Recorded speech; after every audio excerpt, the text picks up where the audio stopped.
I wish to welcome everyone for this very important meeting, and I want to wish you a happy new year. I'm repeating myself, hoping that some people haven't had missed the meeting. We are starting the meeting right now, and I wish to inform everyone that we are back into the steps, and the momentum has to be high for the social behavior change. I wish to also congratulate the countries that are already writing their Global Fund applications.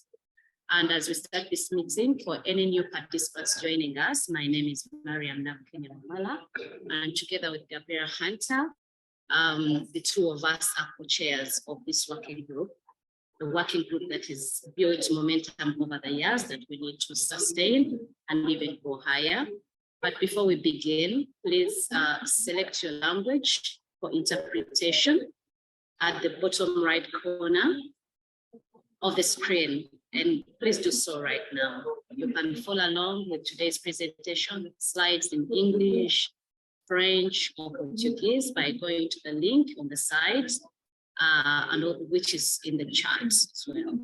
Our secretariat will send out the slides in all languages and a recording as well. And the report will also be sent by email after today's call. If you haven't done so already, please introduce yourself in the chat. I can see a number of people that I already know. Thank you so much for joining, and thank you for loving your working group. It is us who make this working group happen, and whatever deliberations that we make within the working group make us move further. I see very many familiar faces. Thank you and welcome for this meeting. I know that you will not regret at the end of the call. A lot of things are going to be learned here. With that, we are going to begin with our official agenda today, starting with updates from the Lingual and Regional Ambassadors Program. And this update is going to be provided in Portuguese. Please select your language for interpretations now. Before I call in Susie to give the update, I also want to speak about a few developments that are happening at country level. I know you're writing your grants, and it's been very clear that we need to put emphasis on equity, gender, and human rights. And I hope that we can have an opportunity as a working group to discuss this in detail. And we'll be learning from the key details that you will have put within your grants to see how we can work in collaboration with the team that is driving this agenda. With that, let me invite Susie to take us through the lingual and regional representation ambassador program. Thank you. Susie, you're welcome. Thank you, Marian. Good morning, good afternoon to all of you. My name is Susie Emiliano, and I'm a new member of the Directive Commission, and I'm also the new point of contact for the Lusophones Ambassadors Program. As you all know, the dialogue is very rich and multinational. It's critical for the success and relevance of our GT-DMS, and it was trying to facilitate the working as well as a diversified representation within the several regional and linguistic groups that in 2020, the Directive Commission launched the Ambassadors Program. As you know, I would like to thank you, our wonderful Francophone and Lusophone ambassadors. They're complementing their mandates. They're concluding their terms, the 2-year terms. Next slides, please. The Francophone ambassadors, we had our Francophone ambassadors repeating, included Jemima, Mori, Aida, and Iberima.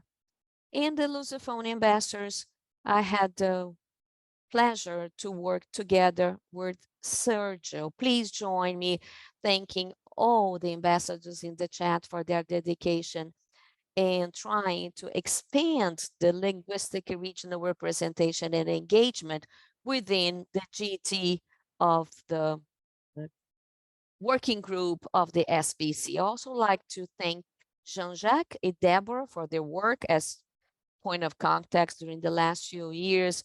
Their leadership defining the supervision of this program was extremely relevant, allowing the ambassador to advance through those 2 years. The last few years, so the ambassadors, they've been trying to increase the engagement in several regions. And if we compare the virtual forums of 2020 all the way to 22, we noticed the Lusophone participation increased from 8 to 29 and the Francophone from 34 to 111. Both groups had virtual sessions, and some of you also participated. And also the ambassadors could create the working group on the SBC on the Springboard, which is our online platform. The Lusophone ambassador, they also have a WhatsApp group. The link is on the chat, so those who like to join us. And now we want to ask who is also want to engage, help us increase the representation for Lusophone and Francophone in this region. I'd like to invite you all to join as a volunteer up to the 23rd of February, sending your expression of intent. The link's on the chat. We have 4 opening for Francophones and at least 2 for the Lusophone ambassadors, and all members of the working group of the SBC will receive an email with all the information that they need in order to express their interest or the intent in participating. Any question you might have, please do not hesitate to contact our secretary. I thank you all, and now I pass the floor to Mike Toso. Thank you, Susie. My name is Mike Toso, and I'm a steering committee member of Social Behavior Change Working Group. Today, I'm coming to talk to you a little bit about the SBC Monitoring and Evaluation Tools Workstream. As a reminder or an introduction for those of you who haven't heard yet, this is an activity that I'm leading with Angela Acosta. The objective of this workstream is to develop M&E resources and capacity strengthening opportunities for the malaria SBC community. Angela and I are both working through the PMI-funded Breakthrough Action Project. A little bit of background as to how this came to be. Over the last year, we've heard from a number of partners at the country level, whether it was the SPC regional partner meetings, the virtual forum, at the summit in Marrakesh, we had a really healthy conversation. It's also been a need that's been identified by PMI. So, slide. There are a number of monitoring and evaluation resources available, and rather than plow ahead and try to develop new things, we do want to look back and take stock of what resources we have and determine whether or not these are some resources that we can update. There are a number of resources that were developed between 2014 and 2018. As I'm sure you're all aware, the SBC malaria landscape has changed in a number of ways since then. A couple of examples of that are the growing interest in service provider behavior change. There's a number of new household surveys and data sources for household behaviors. There's also been a shift from exclusive focus on communication to broader structural social and behavior change lens as well. So we'd like to keep abreast of those trends and make sure that the resources we have are adapted and updated to reflect those. Slide. We'd also like to respond to your individual needs. So please take a look at this survey. You can scan the QR code with your phone, or you can click the link. I believe they'll be sharing it in the chat. And essentially, we'd like to know what monitoring and evaluation activities you are involved in. What are the topics you're interested in? And how would you like to be engaged? Would you find it more useful to learn in a virtual environment, face-to-face? Would you rather learn from your peers? We want to make sure that whatever coaching or engagement opportunities that we come up with over the next year are meeting your needs in the way that you would like to be approached. Please do fill out this survey. It's going to help us a lot. It won't take you longer than 3 or 4 minutes, 5 minutes tops. It is in English, French, and Portuguese. And if you could get this to us by February 23rd, that would be fantastic. Thank you all for your time today. If you have any questions for the work stream, please put your questions in the chat and I'll respond there. We'll pass the floor over to Anna.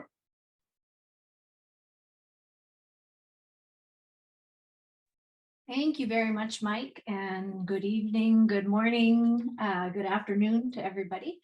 I'm going to be talking a bit today about including SBC in your Global Fund applications. I think everybody on this call is aware that the Global Fund application cycle is happening now, and there are many wondering how to make sure that SBC does not get cut. Next slide, please, Eva. So I don't think I need to tell you also that the Global Fund did not raise as much money this cycle as they have in previous cycles. The target was 18 million, 15.7 billion was raised, which is a lot of money, but not quite enough to meet all of the needs of all of the countries. And in fact, over 29 countries had their allocations cut. And that is certainly going to impact the applications that you are sorry about that, going to be putting forth. So the point is, with fewer resources, it's even more important than ever to make sure that quality SBC for malaria makes it into the Global Fund applications, and not only makes it into the applications, but that we advocate really hard to make sure that it doesn't get cut as best as we can. So while I'm going through this presentation, if there's anybody from any countries who has been successful in not having malaria cut from malaria SBC cut from your applications in the past, please say in the chat how you've done that. What kinds of tips and tricks you've been able to use to keep malaria SBC in your Global Fund applications. So you could put that into the chat and we can call on you later. And if there's any questions, go ahead and put them in the chat as well. And just to remind us, we all know this, but commodities are only effective if people use them correctly and consistently. So that is where the big chunk of SBC comes in. There is a 2-page kind of brief on this, and it's available in the chat right now. And then it's also available if you click on the screen, I think. It's just a 2-pager, which goes through this information I'm going to be presenting. Next slide.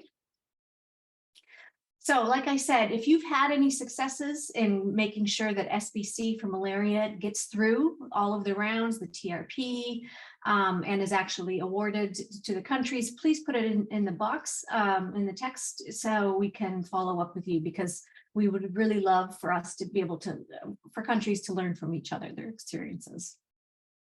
Okay, next slide, please, Eva. So the Global Fund had an orientation meeting with countries in Nairobi in December of 2022. And when they spoke about SBC, they said SBC needs to, the investments need to, really focus in these 2 areas. So they need to be evidence-based, results-oriented, theory-informed, and part of the national SBC strategy. Which means that you need to have an SBC strategy, which is grounded in the National Malaria Strategic Plan. And SBC plans and activities should build on existing best practices and SBC efforts in other sectors. So this was the guidance for SBC that the Global Fund gave during this orientation session for this round's proposal writing. So next slide, please. So we looked at this and we thought, okay, what resources are available to hit all of these points that Global Fund has put forth as needing to make it into malaria SBC content into the Global Fund applications. So there's a number of resources that you can use, and because not all countries have a lot of data on SBC, I think that we would encourage you to look at other countries' data as well as a justification. But there is the ITN Use to Access database, which is available for, I think, every country that's had an MIS. That shows you what, if people have access to nets, are they using them? Is there actually a problem with net use in your country, or can you focus on something else? Obviously, the Global Fund wants to see their money spent in the most strategic ways possible and focusing on those behaviors that have real issues. There's also a number of malaria behavior surveys and a dashboard, which breaks down very clearly the countries that have done malaria behavior surveys, where the key issues in behavior lie and the influencers for those. There's also a malaria SBC evidence database, which some of you may be familiar with, but it lists many articles which refer to trials that have been done or different, pilots that have been done to see what works in SBC. So if you don't have your own, you can look and see what you might be able to reference from this curated, really great resources database of evidence. Next slide. So they also said, SBC needs to be evidence-based, results-oriented, and theory-informed. And so that comes from data. And, many countries have a few questions in their MIS, which they might be able to use. But we encourage you, if you do not have a malaria behavior survey already in your country, at least to add the SBCC module into your upcoming MIS. Malaria indicator survey, because it will give you at least a good grounding of indicators to use to measure going forward. So a number of countries have already used this module, and we have the question, the interviewer's manual, the interpretation guidance. It's all there on the website as well. And yes, all of these will be going, all of these slides will be going out, but most of these are available on the endmalaria.org site under the SBC working group. Next slide, okay. And then, the Global Fund specifically said that the activities need to come from the National Malaria SBC strategy. So we have the template and guidance for national strategies online. We have all of the tools. We have, a number of things to help you make sure that your SBC strategy is as solid as possible and follows this really, good, internationally vetted process for developing the proposal, and then also a template to make sure that it's kind of matching up with other international standards for SBC national strategies. There's also guidance for SBC in low to moderate malaria transmission zones, which is, a different ball of wax when it comes to SBC. Next slide. So Global Fund also said we need to build on best SBC practices, and those practices can be from malaria and they can be from other health areas as well. So there is a wealth of resources to help you identify SBC best practices you might include in your Global Fund applications. So the Compass, it's a collection of SBC resources and best practices. You can go there and search by country, by intervention type. It's malaria, but it's all sorts of other health areas as well. The AMP recently put out information about strategic SBC as a security, and looking at different countries about how important it is to invest in quality SBC, from a security standpoint. And so I think that it's, it would be great if you reviewed that and thought about your own country contexts, because that's a very strong justification. Also, as we've gone over in previous general calls, there's a document that talks about, the marriage of SBC strategies and zero malaria starts with me strategies and activities. And there's guidance in this document about how to merge the two in a way that you don't sacrifice the SBC elements or the advocacy elements. Next slide. Monitoring and evaluation for malaria SBC. This is quite important as well. We want to make sure that the SBC work that you are doing is properly monitored. And, I think the Global Fund likes to see solid monitoring for SBC as well. There is the SBC indicator reference guide, which has been used by many countries. And this is a way to make sure the indicators are that you're using are from an internationally vetted and very standardized set of indicators. There's also a document about developing M&E plans for malaria SBC programs, and it really takes you step by step. So I think that, countries that don't have a lot of SBC M&E already in place, that would be a place to start. Next slide. Also, the cost effectiveness as SBC makes it a very compelling reason to include SBC in the malaria global funds that are awarded. And there was recently Breakthrough Research recently worked with Breakthrough Action to talk about making the business case for malaria SBC. And they looked at data from Ivory Coast and Tanzania, and they found that SBC is a highly cost-effective intervention. This was done by Breakthrough Research, like I said, with PMI funding. But this business case for SBC could also really help strengthen your applications as well as your justifying. Okay, next slide. So I want to make sure that everybody knows that the Global Fund is not opposed to SBC. And in fact, a lot of the times, you know, the actual cutting of SBC money isn't even in their hands, but rather it's at a more local level. But so we need to really be champions for SBC here. This is when we need to stand up and really make ourselves heard. It's not a nice to have thing, it's a must have. Without it, we know that commodities and services are not going to be used consistently and correctly, and that's wasted investment on that part. We just need to solidly justify everything that we put in there. In the past, the Global Fund maybe has had a funny taste in their mouth for SBC because some of the content of applications that went in wasn't solidly justified and looked maybe sometimes a little bit disorganized, but we're much more organized now as a community, and we just need to make sure that in each individual application we are making sure we are solidly justifying, and there's many tools that I just presented on that will help you with your justification. Participate actively in these upcoming mock TRP sessions, depending on when your country is planning to submit. There is one happening this month, and then there's one happening in May, and then the third round will be happening later in the summer.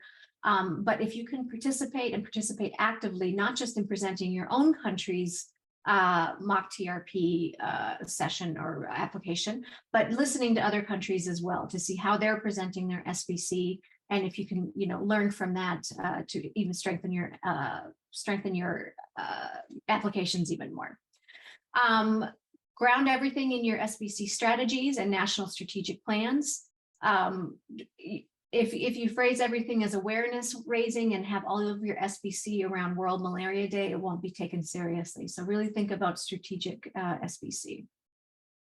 And then, contrary to what many people think, budget cuts are actually happening more during grant making, and the CCM makes many of these decisions. So your internal advocacy to your own country coordinating mechanism is very important. And in fact, that's what saves SBC money, is if you have SBC lovers, malaria lovers on your CCMs. So if you don't, then figuring out who sits on your CCM and how to get through to them that SBC is really important and shouldn't be cut is an important thing to do.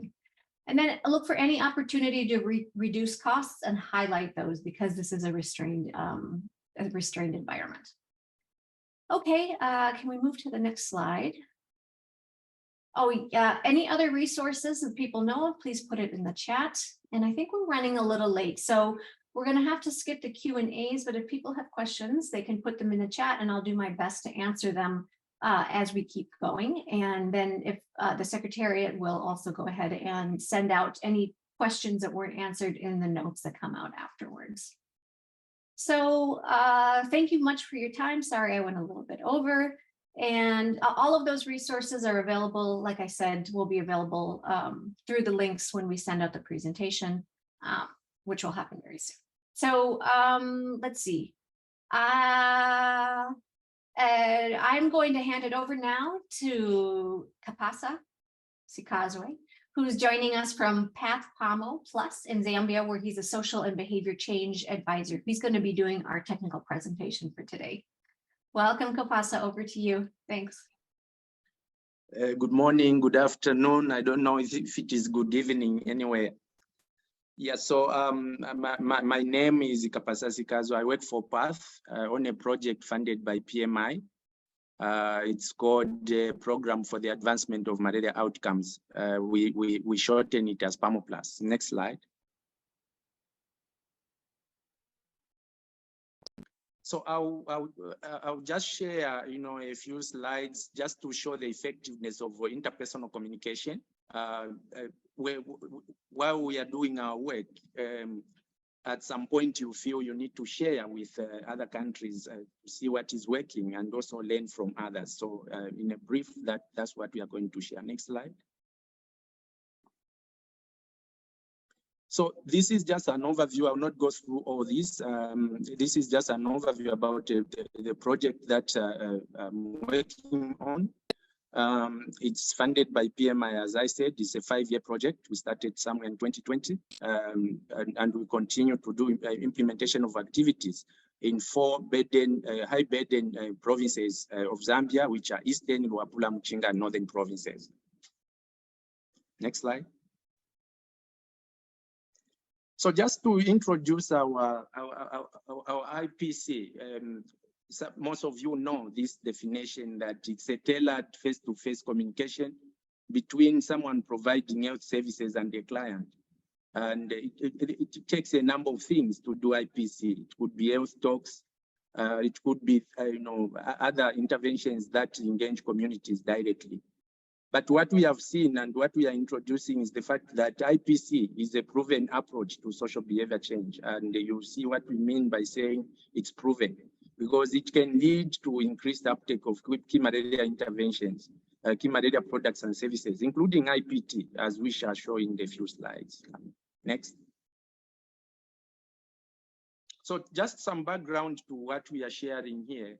In Zambia, we provide a range of malaria services. We have IPT, we have ITNs, we have, indoor residual spraying, we have case management. But what is coming out from, the 2021 malaria indicator survey is that 65% of uptake of these interventions, for instance, on IPT, we had that kind of like increase where we went to about 65%, and this is documented in our malaria indicator survey. Now, to get to this, we are coming from a background where we have been doing a lot of IEC, which is information, education, communication. Much as it is important, we feel it does not always translate into the adoption of desired behaviors. And therefore, the need to do a little more becomes inevitable. Out of that realization, our national malaria elimination strategy has actually identified IPC as one of the pillars in our SBC approach, because we feel IEC alone cannot achieve what we want to achieve. Next slide. So as a project, we have drastically shifted from just literally depending on IEC to a much more holistic kind of SBC approach. And we are seeing some changes coming with this kind of shift. So the project is now empowering and deploying volunteer community change agents to use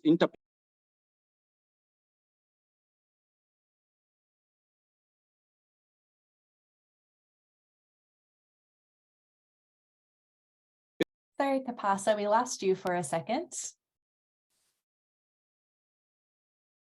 Yeah, so just to, I was saying, I'm sorry for that. I was saying, as a project, we have drastically shifted from literally depending on IEC to a much more holistic kind of approach. And we are using what we are calling, empowering communities. Now, when we say empowering communities, we have a set of volunteers that are within these communities that are carefully selected, trained to offer IPC interventions in the communities, within the communities where they live. Next slide.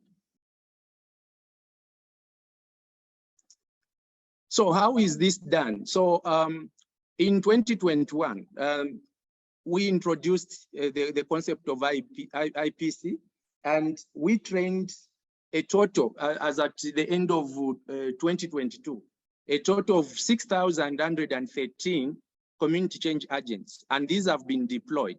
You may want to just ask how this is done. So these are carefully selected within communities, given a selection criteria, but the 6,113 are like, you know, we use a ratio of 1 CCA to about 100 households, which translates to something like 1 CCA per 500, you know, people in a given, you know, catchment. So these CCAs conduct, you know, household visits, they conduct health talks, they conduct community dialogues, they conduct peer education and some basic counseling. So it's a package. So the orientation that we give them is a package of IPC interventions, and then they are able to select what model of IPC intervention they should give depending on the situation and the audience. Next slide. So CCAs, you know, go through a process to do this. So they identify, first of all, they are trained on how to identify behavioral barriers. Then they facilitate a two-way discussion to address barriers.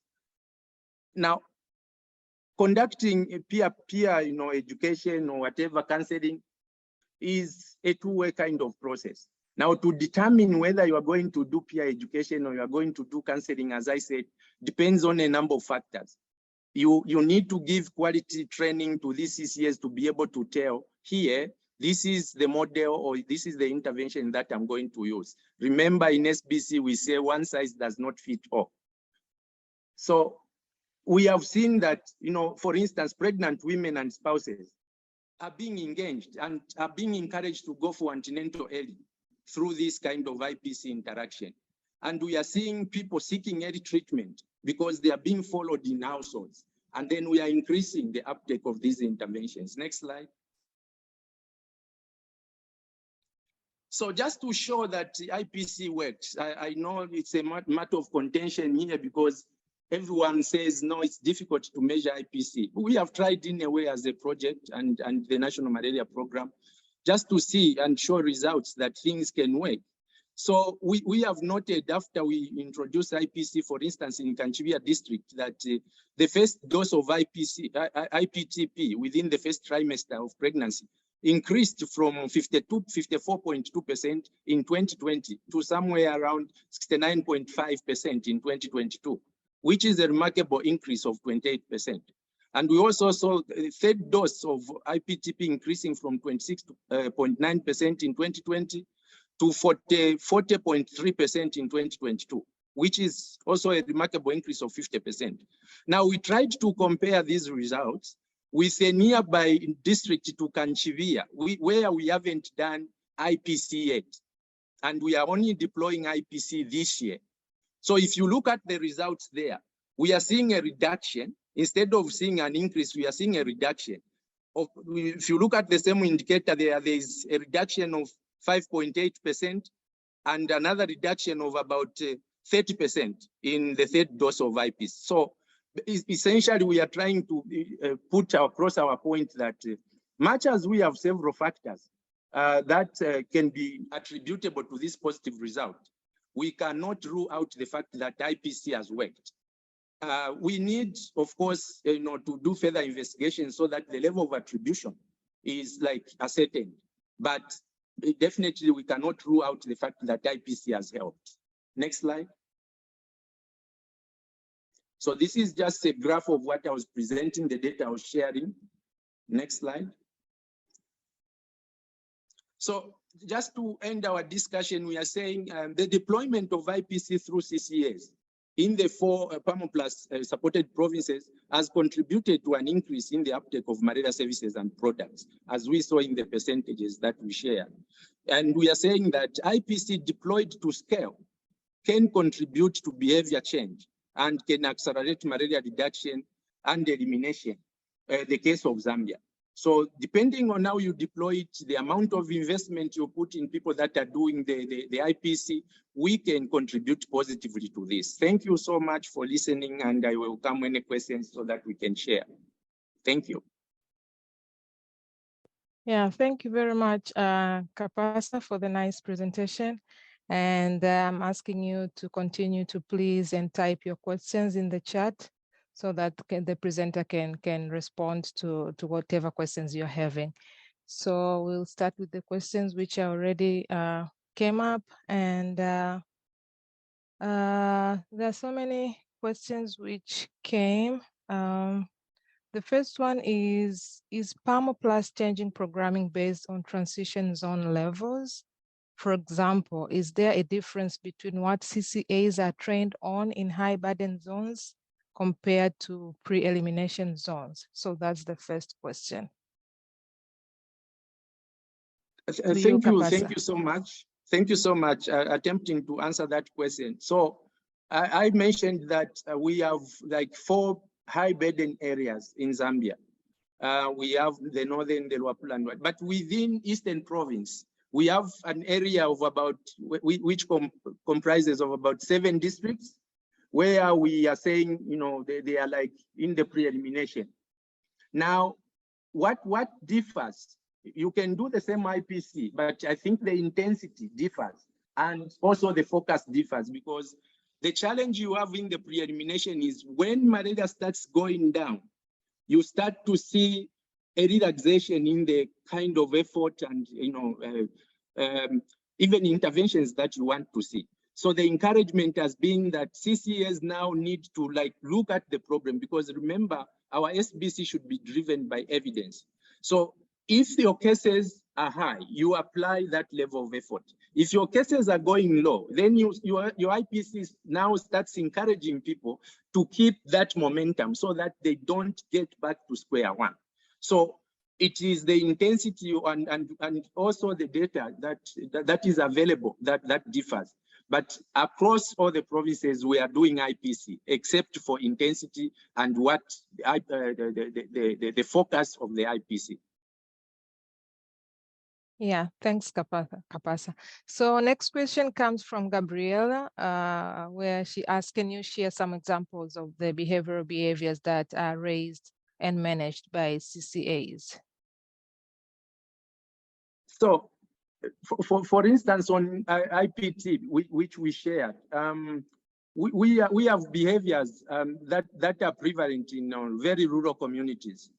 You see, for instance, women, you know, just delaying to go for, you know, antenatal, and they give a variety of reasons. Some of them are mere myths, others, you know, injury, you know, maybe access. So we try to encourage our CCAs so that they address these barriers, because if it is the matter of access, for instance, the CCA then engages this household, engages this couple or the spouses to ensure that they prepare themselves to go for antenatal, because if they delay, the problems could just even be bigger than what they perceive to be, you know, a problem with distance to the health facility. So it depends on the nature, and really IPC works because if you have all this evidence and you understand, you develop this kind of relationship with your community or the people that you are working with, then they are able to open up. And then you discuss issues personally or at personal level and be able to offer suggestions. Our CCS don't go in to like, you know, become messiahs or anything.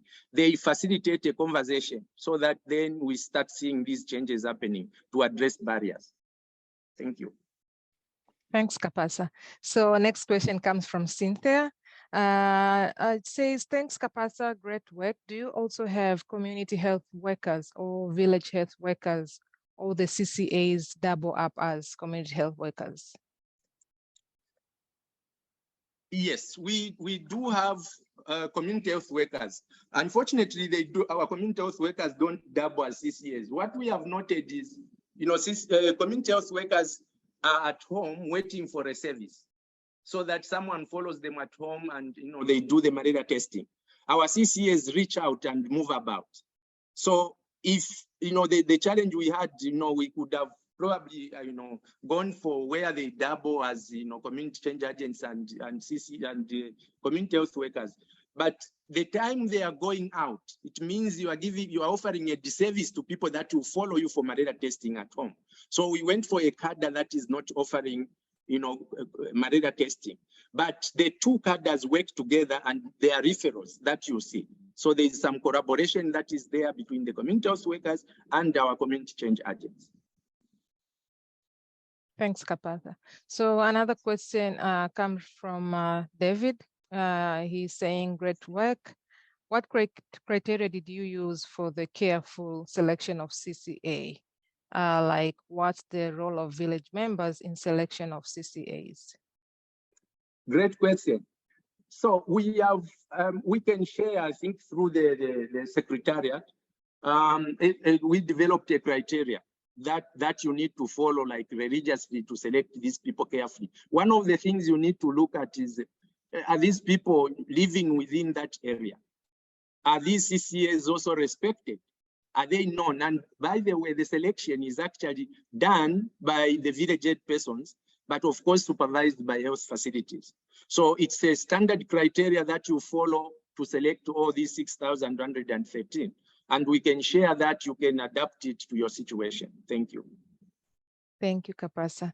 So another question comes from Andrea Nambi. I'm sorry for misspelling it. And the question is, are there any other relevant communication approaches besides IPC also ongoing for the Zambian case presented by Kapasa that might contribute to the change which we've seen? Thank you, Miriam, and thank you for that great question. If you followed the presentation, we said we haven't done away with mass media, for instance, because we believe mass media can still reach certain audiences, but it has limitations.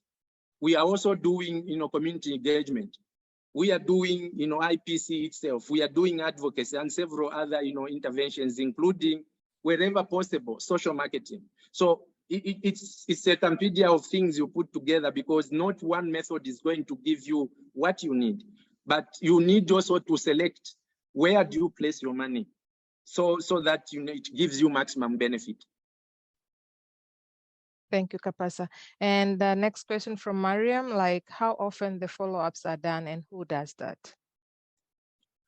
So as I mentioned, the community change agents are within those communities where they are selected, and they are given a catchment to cover over 100 households. So they are interacting with these households on a monthly basis, because they are based within those communities. The only thing that health facilities do is to supervise the work of community change agents. We don't, for instance, for effective IPC, in a given month, CCAs are only given a target of 20 households out of 100, because they are volunteers. So that in another month they go to, but they have a catchment of 100. Yeah. Okay, thanks, Kapasa. So another question from Kwaku. What are the sources of motivation for the community agents? Well, motivation to work as a volunteer in the community, first of all, should come from within the community, and the passion that community members have for malaria. That is the first motivation. Of course, our country has been grappling with issues of how do we motivate community-based volunteers and all that. Wherever possible, we offer them training, and this elevates them to another level within the community, because they are recognized, they have this training. Wherever possible, you give them some enablers for identification. And, every so often you meet them as they are doing their review meetings. And if they come to the health facility, you offer them lunch and, basic things of motivation, because the moment you overdo things, it becomes work and you cannot sustain it. So we are trying to balance the act here. Thank you. Yes, thanks, Kapasa. So from Fortunate, the question says, do the CCAs receive any allowances? If yes, what strategies have been put in place for sustainability at the end of the grant? And I like it that the question is aligned to sustainability. Allowances for community-based volunteers in Zambia, which are monthly, are not done for now, unless the policy changes, because it's difficult to sustain. Look at the number that we are talking about here, 6,113. If we are to put those on allowances, and this is a project, we might not sustain that. So we try to use other forms of motivation. Thank you. So a question from Fire says, we are in a very isolated area and access to essential medicines is very difficult. What should we do as a local NGO? That's a tricky question. The Global Fund is calling for applications.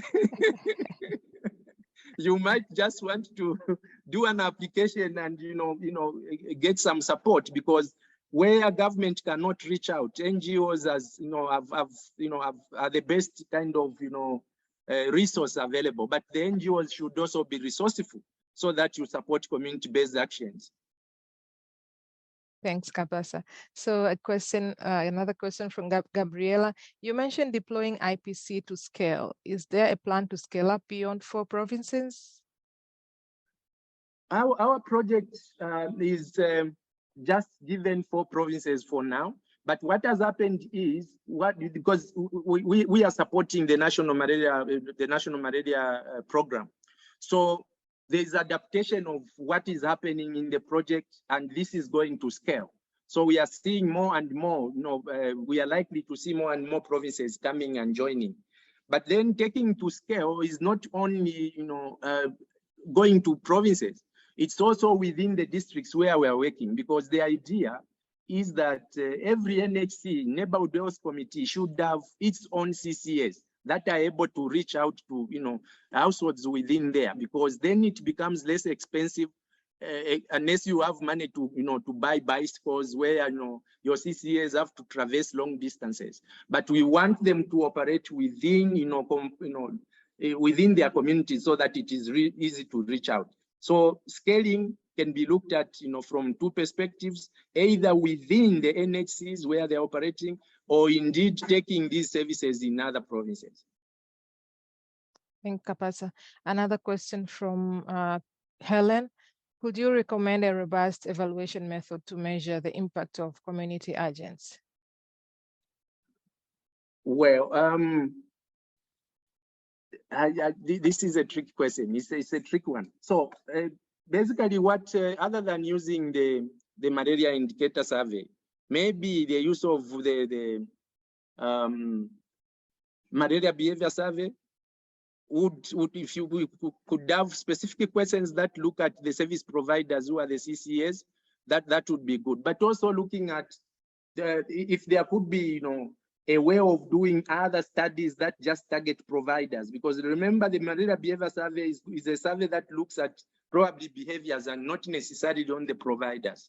So if there could be a way of doing, periodic, maybe every year or somewhere there, because the malaria indicator survey only comes every 3 years, and sometimes you seem to be losing, information on the way. So if there could be a way, not to say that there may be not anything specific for now that I would want to recommend, because that requires a bit of, some study, research, and also collaboration with our monitoring and evaluation teams, so that we see how we can actually look at, how these CCAs are working.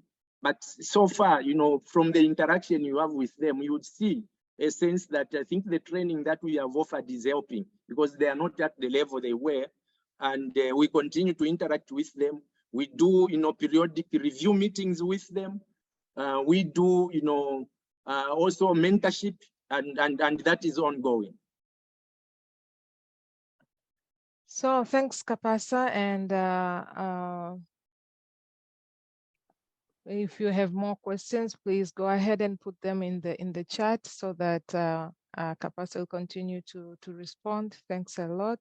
I will now pass the floor to Ibrahima for final updates to share and the closing of today's call. Thank you very much. Hello, everyone. My name is Ibrahima Sanu, and I am a member of the steering committee, and I'm based in Guinea. The SBC working group has an exciting year ahead of us. So please mark your calendar for our next 2 general calls, May 11th and July 13th. Soon, the steering committee will be sharing information about the 2023 annual meeting and special webinars focused on the results of our workshop. And with that, I would like to close this February general call. I want to thank you all for joining us on this first call for the working group of the year. We would love to see you on the May general call. Thank you very much. Thank you all.